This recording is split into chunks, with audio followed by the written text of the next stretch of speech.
ভোলা জেলা ইসলামী আন্দোলনের নেতৃবৃন্দ,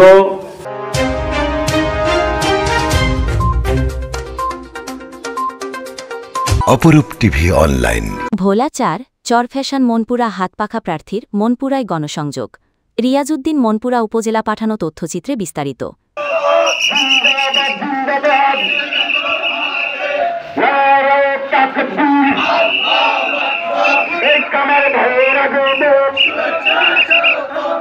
ভোলা ৪ আসনে ত্রয়োদশ জাতীয় সংসদ নির্বাচনে ইসলামী আন্দোলন বাংলাদেশ মনোনীত চরমোনাই সমর্থিত হাতপাখা প্রার্থী আলহাজ প্রফেসর মোহাম্মদ কামাল উদ্দিন আজ মঙ্গলবার ২২ জুলাই বিকেল ৩টায় মনপুরা উপজেলায় শুভ আগমন করেন।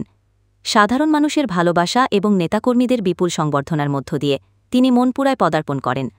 পরে তিনি উপজেলার বিভিন্ন হাটবাজার এবং গুরুত্বপূর্ণ স্থানে গণসংযোগে অংশগ্রহণ করেন।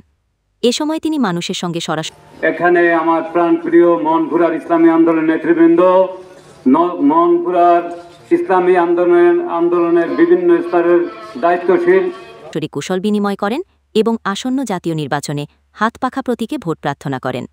গণসংযোগ কর্মসূচির নেতৃত্ব দেন ইসলামী আন্দোলন বাংলাদেশ মনপুরা উপজেলা শাখার সংগ্রামী সভাপতি মুফতি এনায়েতুল্লাহ নূর নবী।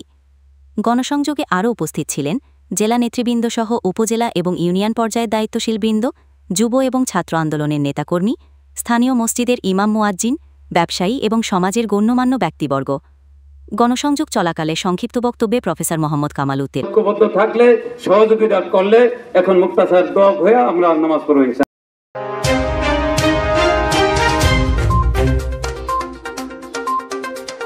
অপরূপ টিভি অনলাইন।